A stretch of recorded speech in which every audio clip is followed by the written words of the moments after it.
कि जो ड्राइवर मंगत सिंह है उसने बताया डीप ट्रेडर मेडिकल एजेंसी जो भारतनगर सिरसा के अंदर है, वहाँ से वो गोलियां लेके आया था। गाड़ी कहाँ कहीं सप्लाई भी करना था इन्होंने पकड़ी गाड़ी को? गाड़ी तो हरि विष्णु कॉलोनी से हमने गाड़ी पकड़ी थी, होंडा अकॉर्ड गाड़ी थी, और जिसका नंबर मैंने आपके साथ शेयर कर दिया है HR702929। सर कौन लोग हैं जो इस तरह के संलिप्तता पाई गई है? आरोपी कौन लोग हैं? नहीं, आरोपी तो ये डीप ट्रेडर मेडिकल एजेंसी वाले हैं, अरविंदर सिंह पुत्र भोला सिंह, जिनकी एजेंसी में से, जिनके मेडिकल स्टोर में से ये दवाइयाँ लाई जा रही थी, तो इन लोगों की संलिप्तता पाई गई इसके अंदर। तो सप्लाई के लिए आगे कहाँ जा रही थी? ये सबसे हमारे लिए सबसे अच्छी बात है कि पिछले 3 दिनों में, 2 दिन पहले आप भी मेरे पास आए थे इंटरव्यू के लिए, तो पिछले 3 दिनों में हमने 3,60,000 गोलियां पकड़ ली हैं। ये वाकई में एक सिरसा पुलिस के लिए, हरियाणा पुलिस के लिए एक फ़ख्र की बात है, जो हमने नशे के ऊपर एक लगाम लगाने का काम किया है। सुरक्षा multi speciality hospital medicine, urology, general surgery, हड्डी रोग एवं ज्वाइंट रिप्लेसमेंट, स्त्री एवं प्रसूति रोग, इमरजेंसी चिकित्सक सुविधाओं में एक भरोसेमंद नाम है। यहाँ पर सांस रोग, शुगर, बीपी, थायराइड, पेट रोग, जहर पीड़ित, सांप के काटने के मरीजों की बेहतर सुविधा और इलाज भी उपलब्ध है। यहाँ गुर्दे की पथरी व पेशाब की थैली में पथरी, गदूद संबंधी समस्या, घुटने व कुल्हे का दर्द, जोड़ प्रत्यारोपण से सफल इलाज किया जाता है। इसके साथ ही डॉक्टर कृष्णा पुनिया द्वारा गर्भवती महिलाओं के नियमित जांच, उपचार एवं परामर्श की सुविधा, नॉर्मल एवं सिजेरियन डिलीवरी, अंडेदानी की गांठ, दूरबीन द्वारा बच्चेदानी व ट्यूब की जांच की जाती है। आयुष्मान कार्ड धारक और हरियाणा सरकार के कर्मचारियों का मुफ्त इलाज इंश्योरेंस एवं TPA पैनल पर भी उपलब्ध है। सुरक्षा मल्टी स्पेशलिटी हॉस्पिटल नज़दीक Maruti showroom, Dabwali road, Sirsa. Mobile number 9350081895। नहीं, जैसे मुखबिर खास से हमको इन्फॉर्मेशन मिली थी कि एक गाड़ी है और गाड़ी का नंबर है HR702929, तो गाड़ी को हमने राउंड अप कर लिया और हमें खबर मिली थी उसके अंदर बड़े तौर पे नशीली गोलियों का कारोबार है, बड़े तौर से नशीली गोलियां उसके अंदर प्राप्त होंगी आपको, तो हमने उस चीज़ को राउंड अप कर लिया। तो वहाँ उसका ड्राइवर मिला, मंगत सिंह उसका ड्राइवर था, और मंगत सिंह से पूछताछ में उसने बताया कि Deep traders medical agency Bharatnagar Sirsa, जिसके मालिक अरविंदर सिंह पुत्र भोला सिंह हैं, उनकी दवाइयाँ हैं। तो फिर हमने मालिक को वहीं पे बुला लिया और अपने DCO साहब सुनील जी को वहाँ पे बुला लिया, और वहाँ 2,70,000 नशीली गोलियाँ मिली जो नशे के काम में प्रयोग होती हैं, जिसमें से 2,16,000 टेम्पेडोल और बची हुई 54,000 गोलियाँ प्रेगबैलिन कैप्सूल थे, जो एक नशे का अल्टरनेट है। जिस तरीके से हमने ये नशा तस्करों के ऊपर एक शिकंजा कसा है, तो नशा तस्करों से, नशे से हटकर अब लोग गोलियों पे आ गए हैं, तो अब हम इनको भी सलाखों के पीछे देंगे। कहाँ से लाई थी खेप, कहाँ से लाई थी वो गाड़ी?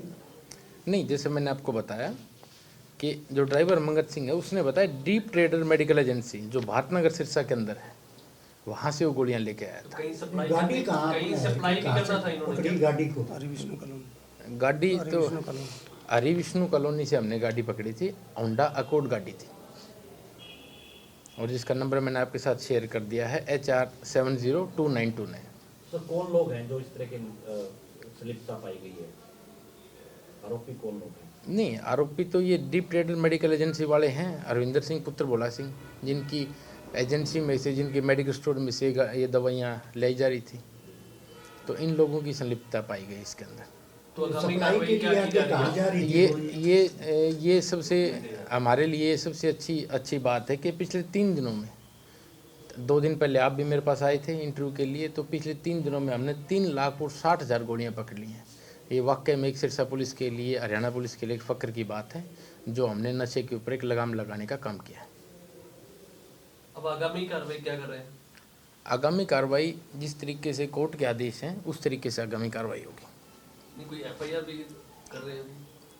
नहीं, इन DCO साहब के हवाले हमने गोलियां कर दी हैं। अब DCO साहब की अगली कार्रवाई है, वो जिस तरीके से इसको केस को आगे बढ़ाएंगे। तो सर जिस तरह से आपने बताया कि उनके लिए नशे का अल्टरनेट है, जी। तो इसमें क्या एनडीपीएस नहीं बनता इस मामले को लेकर? नहीं, एक्चुअल में इन गोलियों के अंदर एनडीपीएस नहीं बनने लग रहा है। जो मैंने 83,000 जो अभी 2 दिन पहले जो गोलियां पकड़ी थी उसके अंदर कुछ गोलियां एनडीपीएस की थी, तो इसके अंदर एनडीपीएस नहीं बन रहा है किसी गोली के अंदर। तो सर इसमें जल्दी जमानत नहीं हो जाएगी व्यक्ति की, जो आरोपी है, जो एनडीपीएस? जी, ये तो कानून का काम है, कानून कोई चीज़ देखेंगी और जो भी जितनी भी मैक्सिमम से मैक्सिमम सज़ा होगी, मैं यही उम्मीद करता हूँ कि जो आदमी अंदर कन्विक्ट होगा उसको मैक्सिमम से मैक्सिमम सज़ा होगी। सर ये जिस तरह से ड्रग डिपार्टमेंट है, जो जी। हेल्थ डिपार्टमेंट की ब्रांच है, वो ये इन पे कार्रवाई करते हैं, तो आपको नहीं लगता कि उनकी कहीं ना कहीं नेग्लिजेंसी है कि इतनी बड़ी खेप है, वो पानीपत से चल के सिरसा पहुंच के बीच में किसी ने कोई नहीं रोका, आराम से आसानी से पहुंच जाती है सिरसा में। इससे पहले भी आपने कई मेडिकल जो है घरों में चल रहे थे मेडिकल संचालक हैं उनको पिछली बार हमने साफ शब्दों में समझा दिया था कि भाई जो भी ये गलत गोलियों का व्यापार कर रहे हैं, गलत गोली कैप्सूलों का जो व्यापार कर रहे हैं उसको बंद कर दीजिए। तो शायद ये मुझे उसी का परिणाम लगता है जो हमारे डीजीपी साहब की तरफ से, टाइगर हरियाणा की तरफ से जो ऑर्डर थे कि भाई नशे को हर तरीके से हमें रोकना है, तो ये मुझे यही लगता है कि उसी वजह से ही ये लोग अब सरेंडर करने लग रहे हैं। तो अब पुलिस पूरी तरह से निगरानी में है कि किस मेडिकल पे कितना नशा बिक रहा है, कि उनकी जो है अधिकारियों के साथ जो है रेड करेंगे। मैं आप सबको इस बारे में इंश्योर कर देना चाहता हूँ। एसपी साहब ने कई बार हमारे यहाँ मीटिंग भी ले चुके हैं, मेडिकल संचालकों से हमारे SHO टाइम टू टाइम पे मिलते रहते हैं। उनको बार बार ये चीज़ समझा दिया है कि भाई अगर आपके पास ये ऐसी चीज़ें मिली हैं, जो भी गोलियां बैंड सब्सटेंस है जो नशे के बारे में यूज़ होती हैं, अगर आपके सामने, अगर आपके मेडिकल पे वो नशीली दवाइयाँ बिकती हैं या हमें कोई शिकायत मिल जाती है, आपसे कोई प्राप्ति हो जाती है, तो आपका मेडिकल भी सील किया जा सकता है। तो इसलिए उन चीज़ों को अब उन्होंने सीरियसली ले लिया है। तो मुझे उम्मीद यही है कि अगली बारी इतनी बड़ी हमको नहीं मिलेगी, क्योंकि जिस तरीके से उनके अंदर डर का माहौल है, लोग नशे से दूर भाग रहे हैं कहीं पुलिस पकड़ ना ले, तो इस तरीके से पुलिस की एक अच्छी उपलब्धि मानता हूँ मैं। सर एक और बड़ा सवाल है, जब भी मेडिकल स्टोर पे इस तरह की गोलियां जो नशे जो पकड़ा जाता है यानी कि, तो एक आमजन में एक माहौल ये होता है, आमजन के लोगों की एक आवाज़ है, यानी कि उसको ये समझ सकते हैं कि ये एक्चुअल में बनती तो ये फैक्ट्रियों में ये गोलियां, पत्ता मिलता है या जैसे भी जो भी चीजें आती है। हिमाचल प्रदेश में, बद्दी में, चंडीगढ़ में बहुत सी ऐसी फैक्ट्रियां हैं जो ये एंटीबायोटिक दवा इसके साथ साथ ये जो साल्ट में आकर के जो नशे का जो बढ़ाती है, तो क्या उन फैक्ट्रियों को बंद नहीं किया जा सकता, या कोई इस तरीके का कोई बड़ा एक्शन लिया जाए कि उनके संचालकों के खिलाफ, या जो लाइसेंस लेते हैं हेल्थ डिपार्टमेंट से, किस एवज में लाइसेंस लेते हैं, फिर वो बढ़ाते क्या है, उनको सील किया जाए ताकि ये नशा मेडिकल तक पहुंचे ही ना। आपको एक चीज़ मैं क्लियर कर देता हूँ, हर चीज़ के अंदर नशा है। जैसे आयोडेक्स, जैसे मैं खिलाड़ी हूँ तो हमें कोई भी चोट लग जाती है तो हम आयोडेक्स लगाते थे, आप सभी को भी कोई चोट लग जाती है तो आयोडेक्स लगाते हैं। अब मुझे ये भी पता है कि आयोडेक्स से भी नशा होता है, तो क्या हम आयोडेक्स को बंद कर सकते हैं? वो सरकार का काम सोचने का है, वो सरकार इसके प्रति बहुत सतर्क है। जिन जिन चीज़ों के अंदर सरकार को लगता है कि ये चीज़ें नशे के अंदर ज़्यादा चीज़ें हो रही हैं, सरकार उसको ऑटोमेटिक तौर पर पाबंद कर रही है। हर चीज़ के दोनों पहलू हैं, जैसे फेविक्विक है उससे भी लोग नशा करते हैं, आयोडेक्स उससे भी लोग नशा करते हैं, या और भी विभिन्न तरीके की चीज़ें हैं, लोशन है उससे भी करते हैं। तो लेकिन वो तो डेली मर्रा की चीज़ें हैं ना, उसको आपको देखना पड़ेगा आप उनको किस लाइन पे आप उसको यूज़ कर रहे हो। सिर्फ सब पिछले 3 दिन में 3,60,000 नस्ली गोलियां पकड़ी हैं जी। बात कर रहा है जी, नहीं काम उनका नहीं है, काम मेन पुलिस का है। भाई पुलिस का काम है कि भाई उनको काबू करके उनके हवाले करना। तो हमने तो अपना काम कर दिया, अब ड्रग्स विभाग अपना काम करेगा, जिस तरीके से उनको सजा होगी या जो भी जुर्माना होगा वो ड्रग्स विभाग का काम है।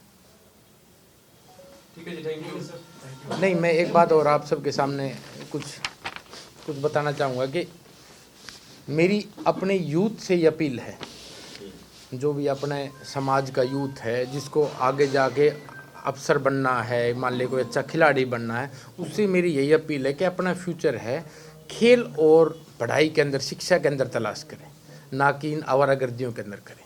उसके अलावा मैं आप सभी के माध्यम से मैं सोशल मीडिया जो इन्फ्लुएंसर्स हैं उनसे भी मैं अपील करता हूं, या जो अच्छे खिलाड़ी हैं जिनको लोग फॉलो करते हैं उन सबसे मैं यही अपील करता हूं कि भाई आप भी इसको अपनी खुद की एक मुहिम बनाइए, ना कि सिर्फ पुलिस ये काम करे। आप इसको अपनी खुद की मुहिम बनाइए और आप अपनी सोशल मीडिया पर वीडियो बनाइए और डालिए, ताकि लोग ज़्यादा से ज़्यादा इसके अंदर जागरूक हों। और मैं आप सभी मीडिया साथियों के उससे आग्रह करता हूं कि इस चीज़ को ज़्यादा ज़्यादा फैलाएं ताकि लोग नशे के बारे में जागरूक हों। उसके बाद मेडिकल संचालक जो नशे में प्रयोग होने वाली गोलियां हैं उनसे भी मेरा ये है कि वो इस गोली को ना बेचे, नहीं पुलिस आपको अंदर कर देगी। और ये नशे की तरफ जभी आया क्योंकि पुलिस ने NDPS के ऊपर शिकंजा कसा है। जैसे हम डेली जो चिट्टा पकड़ रहे हैं या अफीम पकड़ रहे हैं या भुक्की पकड़ रहे हैं या स्मैक पकड़ रहे हैं, हम डेली उन चीज़ों को पकड़ रहे हैं, तो अब नशा तस्करों के पैर टाइट हो चुके हैं। उनको लगता है कि हम नशे को नहीं बेच पाएंगे, इसलिए अपना काम धंधा बढ़ाने के लिए गोलियों को आगे प्रोत्साहन करें, क्योंकि ये गोलियां आसानी से मेडिकलों पे मिल जाती हैं। परंतु पुलिस का इसके ऊपर पैनी नज़र है, हम इन चीज़ों को छोड़ेंगे नहीं।